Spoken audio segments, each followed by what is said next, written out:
And he says, this seems to work here. And I'm going to create all kinds of business. Now, one, he's not a British citizen. It's none of his business. It's none of his Mhm. fucking business, first of all. Hey He everyone, welcome back to the Jake Day Show. Now you're probably wondering, who the hell am I and where the hell is Jake? My name is Jeff. My name is Jeff. I am Jake's brother. I take care of Jake's short form content, like shorts on YouTube and some other things on other platforms. Jake unfortunately had to step away today to take care of some things with his business. However, we didn't want you guys to miss an episode, so I will be filling in for him today. I may be popping into the show every now and then to give you guys my thoughts and opinions on current news and politics, so make sure to watch out for that. Jake will be back sometime this weekend, so make sure to subscribe and turn on those notification bells. Today, I'm going to be reacting to another Piers Morgan Uncensored video with Tim Pool and Kira Swisher. They're going to be discussing Greenland along with the Zuckerberg announcement of restoring free speech to the Meta platforms, along with some other things. So make sure to stay tuned and watch till the end. Let's begin. Zuckerberg took a massive swipe at the, quote, legacy media and the infamous fact checkers. Well, they've gone. What exactly is wrong with permitting conservative opinions? The fact is that fact checkers have always been biased, as Zuckerberg now admits, especially when it comes to President Trump. His decision to copy Elon Musk's community notes at a time when Musk is at the heart of a new administration and seemingly the whole of global politics is no accident. I like community notes. I think they're a good thing. Of course, this could all be a cynical ploy to appease the new masters, and it's just as easy reversed in 4 years' time. But I don't think it is. I think Trump's election is already reshaping our culture in seismic ways. If he gets his way, it might also be reshaping the global map, planting a US flag in Greenland and beside the Panama Canal. Cara, I'll be trying to work out just how Yeah. big your head may have been feels exploding a little in recent. loaded, Piers. It feels a little loaded. I guess it's just me. But go ahead. So Kira Swisher is going to be sort of our antagonist in this. She's super liberal, super left wing. We're going to probably hear some crazy shit coming from her. This is exactly the way Mark was, always was. And he's like, I called him, he's kind of a sad weather vane. He just sort of tips and goes along depending on what's in his self-interest. And this is what he is like when he threw Trump off the platform. I just don't trust him with anything. And in 4 years' time, he'll switch again if it's in his best interests, financial interests, really. I mean, he wouldn't be the first media titan to go where the power and money wind blows. But on the detail of his statement yesterday, which was a pretty extraordinary reversal. Well, of it was almost... also full of it was a little mendacious on a number of things. By the way, there are a lot of conservative fact checkers in that fact checking situation. And many years ago, he talked about how AI was going to solve this, and now it's community notes that's going to solve this. It's a multifaceted problem, and the real issue is the site is built for malevolent players, and sometimes governments, sometimes people, to do whatever it want on the system. It's a system that's impossible to fact check. It's a system that has no guardrails on it. He uses the First Amendment when it suits him. I actually don't think he's read it, even though it's short and first. Governments shall make no law. Like say Facebook shall make no law. He makes rules and then he breaks them, and then he Okay, she is right on this one. The government can't legally censor you. They can't make any laws, but that doesn't mean that they can't pressure you, especially with the intel communities and what we know from the Twitter files and with the statement that Zuckerberg put out a few months ago. What they do basically is they pressure advertising companies to pull out of these media spaces like Facebook and X in order to kill the company financially. And that's how they get companies to censor you. And that's what the government was doing until Elon Musk came along. And thank God for that. that with all kinds of things. And then he reverses himself. Who knows if he's going to, now he seems to have reversed it again. And so I don't think he has any particular principles or values that are lasting. He can do whatever he wants because he's king of that. Dave Smith, I mean, I found it jaw-dropping, to be honest. Yeah, it was incredible. And, I want to be clear. I think this is a really positive thing. I don't believe in inner. Yeah, so I want to be happy about it, but all of my instincts are just to rip the guy because there's no acknowledgement that he did something wrong or that he's changed his mind on this. It's kind of vague, like, oh, I created this to give people a voice. I was just playing on my show the other day, a video clip. I'm sure all of you guys have seen it. But Mark Zuckerberg blatantly admitted that both Facebook and the FBI interfered in the 2020 election on the Joe Rogan Experience. But how about that admission that the FBI came and told Facebook, be prepared for a Russian dump that's coming soon. And then when the laptop came out, you had 50 intelligence officers signing on to this letter saying that this is the Russian disinformation. And he admitted to censoring people for that. I mean, you know, I would think if you're going to reverse that, it would also come along with like an apology and some admission of what you were a part of. You know, he created the site to give people a voice. You robbed your fellow Americans of their voice in a very important, crucial point in American history. But it's not free speech. It's not a government institution. Companies do that. Disney didn't put out a movie in China. I always love watching leftists trying to justify censorship. They're always like, yes, but, yes, but, yes, but. And it just, every time, it's hilarious. Yeah, because the Chinese It doesn't government make it right, though, does it? Of course not, but it's not, you're equating Facebook. You're equating Facebook or Twitter with the government. It is not a public square. No, I certainly was not. Listen, I was not equating Facebook and the FBI, and I think it is reasonable to point out that a lot of these big tech companies were under duress really since Donald Trump won in 2016. All the heads were hauled in front of Congress and threatened up and down if they didn't get this misinformation problem under control.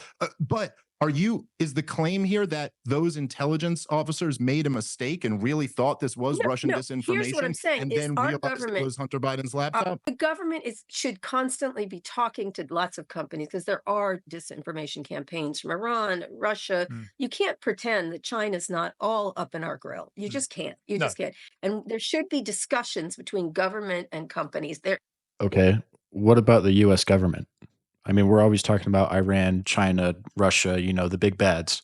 But what about the US government that was actively working to suppress conservative voices on media platforms? They were pushing an agenda and driving the narrative. That's exactly what disinformation campaigns do. Our own US government was driving misinformation campaigns. She fails to acknowledge that. Going to occur. By the way, they've been occurring since the beginning of time, way back when. Go watch Oppenheimer. There's discussions happening all the time on all levels between companies. The question is, what is pressure and what is Okay. How does Oppenheimer, a secret project to construct a nuclear bomb capable of leveling civilizations comparable to censorship? This makes absolutely no sense. Like, what the hell is she even talking about? important discussions that these companies, because they are at the nexus of all these information systems, should be having? And what are the guardrails against government overreaching? Or at the behest of Mark Zuckerberg's obviously incompetent ability to decide what's right and wrong. Or should he? Tim, your response. Free speech is a principle. When we say that Facebook, X, Twitter, whatever platform is silencing free speech, we are not talking about the First Amendment. The First Amendment protects multiple rights, of which one of those is free speech. So this constant conflation of a private company isn't violating your First Amendment. I'm not going to bring up the First Amendment. I'm going to talk about, I'm going to go on a platform, I'm going to express my ideas and share news. And if they silence me, they are violating my free speech. Now, more importantly, this argument about, you mentioned there's a fever dream on the left and the right. I want to make one thing clear. Mark Zuckerberg coming out and saying that now we're going to have more free speech or whatever it is he's trying to say, this is not a pendulum swing. They would keep the fact-checking program, ban the liberal news outlets, and only allow conservative outlets to fact-check posts on Facebook. When you look at all sides, when you look at ground news, the majority of U.S. fact-checkers had a liberal bias, and only one, which was associated with the Daily Caller, was considered to be conservative-leaning. And when numerous outlets on the right made attempts to get access through Pointer to the fact-checking system, they were denied that. So now, once again, what do we see? When real quick to another point, back to the First Amendment issue, I just want to add, the government had backdoors into X and Facebook where we actually got to click the link and go to the login portal for the federal government to go into Facebook to flag posts. And there was an instance where if you said the name Eric Charamella on YouTube or Facebook, your post would be inexplicably deleted. And everybody knew that was happening. And this is real clear politics that it broke the reporting on Eric Charamella. So what we're looking at since Elon took over Twitter and turned it into X, we have consistently seen a dominant liberal or Democrat party bias on these platforms. And when the problem is, quote unquote, resolved, you get neutrality. He's not actually swearing fealty or kissing the pinky ring of Trump. So Tim hits it right on the nail. I don't know if you guys have seen the analytics for the political affiliations of users on the X platform, but it is pretty much split 50-50. I mean, it's the most neutral battleground that you could find on any platform in the world. And I think that's exactly what Zuckerberg is trying to replicate and the success of that. And he's seeing the shift in the political landscape. And honestly, he has no other choice but to make this decision. I really honestly don't think that this is just about Trump. If his companies want to survive, this is the only move he can make. What Mark Zuckerberg is doing is part of the plutocracy. It is part of the oligarchy. They're going down there and giving $1 million each to Donald Trump, Tim Cook, Jeff Bezos. You have Elon Musk, who's been the biggest oligarch of all. They're bending the knee. They're doing whatever he wants. And I wish that on the left and the right, we could put aside politics and say we need a system where big money is taken out and the power is given. I don't even know this guy's name, but what he just said is hilarious to me. This is not what Donald Trump wants. Donald Trump doesn't need this. He has Truth Social. He has his own platform. He doesn't need Twitter or X, although they were helpful and they helped him win the election, no doubt. But this isn't Trump's agenda. This is the people's agenda. This is conservative voices finally standing up and saying enough is enough. We've had enough of the censorship. We've had enough of the suppression. We're not doing this anymore. This is the voice of the people finally reaching the so-called oligarchy, as he puts it, and bending to the people's will. This isn't Trump's will. Dean, I think Dean touched on something that's very important. And Piers, I've said this like so many times on your show that oftentimes people left and right, but the reality is usually that the divide is between the regime and the dissidents. Yes. And so the point that you're Dave just took the pot there. That's exactly what this is. This is the regime, the government regime, the deep state, if you will, against the American people. Okay, this isn't left versus right. This is the American people versus the government. Is to support Israel in their war in Gaza, then yes, then you're on the other side of the regime on that issue. Mm-hmm. And same if you're against supporting the war in Ukraine. But look, so my point is that American people are also in an information war with our own government. And that has actually been the most dangerous enemy in this information war over the last 25 years. Dean, jump in there, Dean. One quick thing here, Piers. And to me, banning speech is not good. The answer to speech you don't like is more speech, right? You counter it. Okay, so Dean actually finally said something quite intelligent there. That is the entire point of free speech. It is to lay out a battlefield of ideas where people can come together and say what they want to say, and everybody decides what the best idea is and which one will prevail. That's the entire point of free speech, and that's how it was until the government and the intel communities got involved. I like this, but let me go Google it. Let me go search on any other platform. Let me fact check it on my own with some reliable sources. Then this misinformation doesn't get gravitas. It doesn't resonate. We know it's BS. So Dean there just perfectly described the use function of community notes, which is just exactly that. It's readers coming together on a post and debating on whether or not it's true or not, providing sources backing up their claims. So well done, Dean. Well done. Good job there. Let me segue just slightly with Tim, just to Elon Musk specifically, because over here in the UK, he's been basically taking on the country in spectacular fashion, calling for our prime minister to be in prison, calling for the king to dissolve parliament, which he can't actually do, backing this thug who's in prison called Tommy Robinson as some kind of Nelson Mandela figure, who is, to most people in my country, an extremely insidious individual who should absolutely not be freed right now. So if you don't know who Tommy Robinson is, he exposed a giant pedophile ring in the UK that basically the UK government was covering up and was completely complicit in. There were instances of girls being raped by men, and the police would show up and actually arrest the girl instead of the men abusing her, which is just absolutely horrific and should not have happened at all. I don't know why Piers is trying to defend this. I don't know if he is defending this, but let's continue. He's not the Nelson Mandela freedom fighter that most people in America seem to think he is. He's a convicted football hooligan who beat up a policeman and got convicted of that. He was convicted of passport fraud, trying to get into America, convicted of mortgage fraud, convicted of 2 contempts of court where he nearly wrecked trials involving the rape gang suspects when they were on trial, nearly literally avoiding justice for the girls in those cases. He's now in prison, nothing to do with the rape gang scandal, but entirely to do with his defamatory conduct towards a 15-year-old Syrian refugee boy, who he first of all defamed, trying to make him the villain of a video where he'd been bullied. This ended up with the Syrian refugee boy suing him, winning £100,000 in damages and nearly £1 million in costs, and the judge telling Robinson, do not repeat these lies. And then he repeats all the lies in a movie that he produces as a so-called journalist, and he goes to prison for contempt of court, which he knows he's committing. So on every level, you can agree with his message about the rape gang scandal, where he's been right, like a lot of people, but you can also think he's about the most despicable messenger imaginable. So I'm not really sure why Piers is trying to condemn the messenger here instead of the message. That doesn't really make sense to me. This is one of the most horrific things that has come to light since Jeffrey Epstein and Diddy. Don't know what Piers is doing here. Not that I said you were wrong, but why we don't believe you.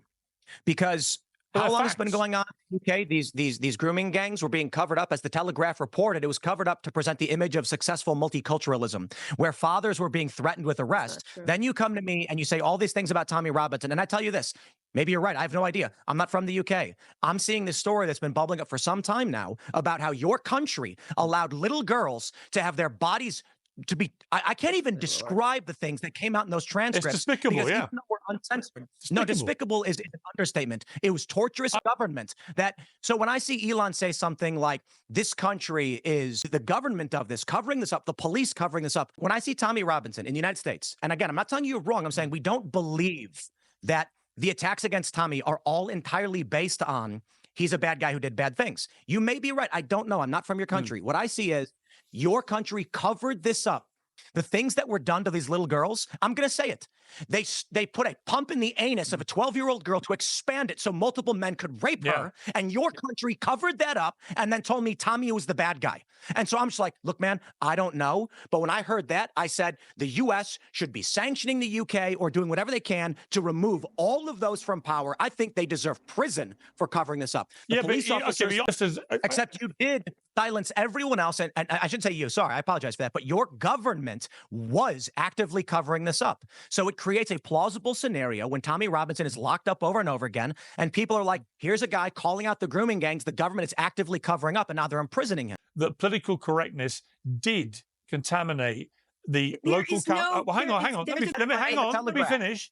That it did contaminate the thinking of local councillors, of the police, who clearly were corrupt in some cases, of senior government people as well, that there was a general fear that enveloped them all, that they couldn't take the action they felt they should take because the repercussions would be they would be branded a bunch of racists. In the Times investigation by Andrew Norfolk, which I think was a terrific investigation, they counted 14 grooming gang prosecutions. In 2022, there were 35 grooming-related convictions in Starmer's last 3 years. This is Elon doing his Elon thing, which is exactly what he does. He takes a small bit of possible problem and mistakes and puts it out. Okay, this is just another stupid take by Kara Swisher. Like, what is she? Is she trying to defend the grooming gangs here? Like, what is going on? I don't understand what she's trying to say here. Oh, some of them got caught. Well, not all of them. All of them should have been caught. There was obviously some level of cover-up that was going on with the UK government. And he says, this seems to work here, and I'm going to create all kinds of business. Now, one, he's not a British citizen. It's none of his business. It's none of his fucking business, first of all. Grooming gangs being exposed all over the world is none of Elon's business or America's business is a fucking disgusting and so out of touch statement. It's unbelievable. Like, everybody in the entire world, no matter where you're from, should be condemning this. This is absolutely horrific stuff. Call Elon Musk a genius. Yesterday I watched this show. You called him a genius numerous times. He's not a genius. Piers, you are a genius. He is a genius. I say that he's not a genius. Look, it's my first time. So the guy that catches 40-story tall rockets with chopsticks out of the air is not a genius. Okay. This guy's... I'm on the show. I'm just kissing up to you. Okay, Tim, should America, before we run out of time, should America be seizing Greenland and the Panama Canal? Seizing? I don't understand why there's this presumably fake outrage over Donald Trump trying to trade negotiate control of certain regions. I think war is bad. I think Territorial gains should be handled through beneficial trade between all parties. If the U.S. government, through Donald Trump, goes to Greenland and offers the people of Greenland a really great deal that improves their lives, I don't see why that's a problem for anybody. The Panama Canal, I mean, we built it. There's a question about what it's being used for. It's falling into disrepair. I don't like the idea of military force. That's insane. But if Trump goes there and says, look, we're going to offer you X amount of dollars in investment, we're going to grow the region, it's going to be good for you, good for me, that sounds awesome. Yeah, Dean, I mean, is there any, I mean, I think the problem was Trump didn't rule out military force, which was, I think, an overreach, to put it mildly. But in terms of, I didn't know much about Greenland and the Panama Canal's history. When you actually look into... Okay, Trump didn't rule out military force because Trump, for all his theatrics, he's capable of strategizing pretty well to get what he wants. I mean, real art of the deal for the reason. He didn't rule out military force because if he's going to the table in these negotiations to acquire these lands, they say, oh, what are you going to do, invade me? And he promises, oh, no, I'm not going to invade you. Then, you know, they're just going to shoot him down immediately. Okay, this is a negotiation tactic. This isn't Trump is not going to invade Greenland or Panama. That's just ridiculous. Leftists breaking down over this, saying that this is just Trump expanding his empire. This is imperialism, colonialism.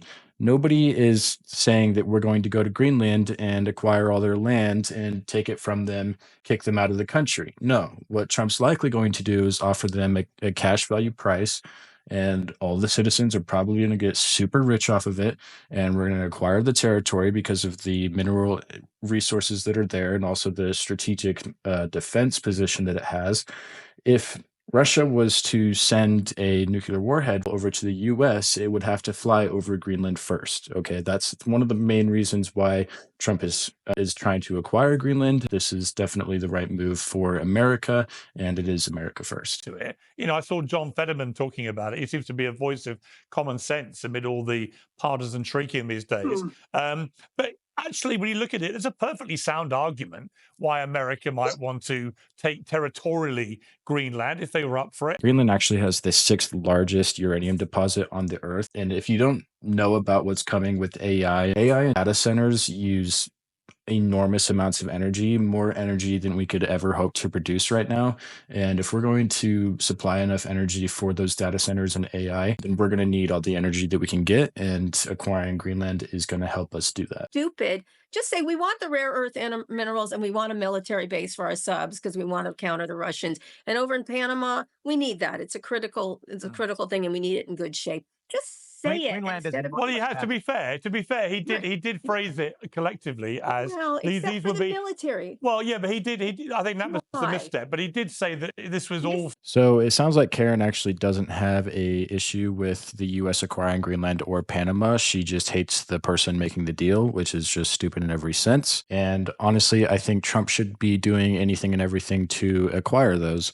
However, I honestly do not believe that he is going to use military force. Again, it's just a negotiation tactic. This is something that Trump is famous for. Everything. Have you seen Trump? You know what? I want to bring Dave Smith in. I want to bring Dave in. Because the truth is that Trump is a bit like his 60% tariffs for China. Nobody actually expects him to level 60% tariffs. He's taking a battering ram to get what he really wants. And it may be with Greenland. He's just letting it breathe for a bit. That America may invade the place. Of course, he's not going to invade Greenland, but he wants people to be a little bit twitchy. So when he comes with a nice little deal, they're like, you know what? I prefer that to an invasion. I mean, as coarse as it is, I suspect it's just Trump being Trump the negotiator. That's right. I think this is Donald Trump's art of the deal philosophy that, like, why would I ever take coercion off the table if I have that in my back pocket? Why would I start the negotiation by taking away my strongest overt play? Personally think we're way too big of a country right now, and the last thing we need to do is be absorbing more territories.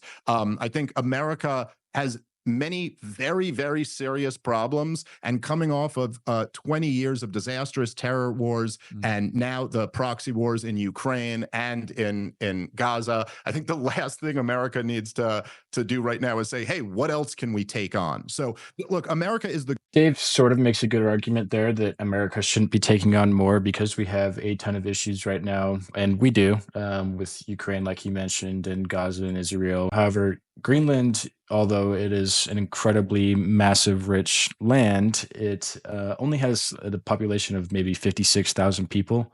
That's like one city in any state in the U.S. Like, we're not We're not taking on millions of people. And Panama, Trump doesn't want all of Panama. He just wants the canal back. He just wants control of the canal, which we should take back. I honestly couldn't fathom why we sold it for $1. That's the dumbest thing we ever did. The global empire, we're the most powerful government in the history of the world. We don't need to seize the Panama Canal in order to make sure that we can do business there. There's lots of other ways that you know what though. When I read that Jimmy Carter gave. Okay, here's one thing about the Panama Canal that I think everybody is missing. It's not about economics. It's not really about the fact that we are paying more for ship transport than other countries. It's more about defense, especially in the event of a war with China. Panama Canal is the only canal where we can transport battleships and other resources to areas that China may be entering in a conflict in, such as Taiwan.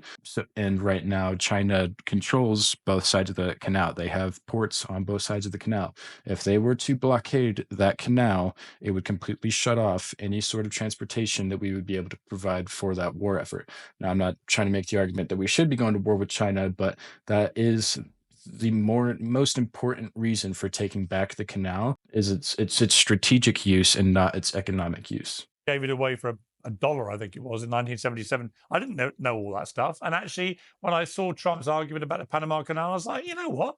He's got a point, which he often does. All right, guys, that was it for today's video. If you enjoyed that video, make sure to like, subscribe, and comment some of what your thoughts are on the discussion that happened there. If you like the Piers Morgan video, make sure to check out our other Piers Morgan videos that we react to.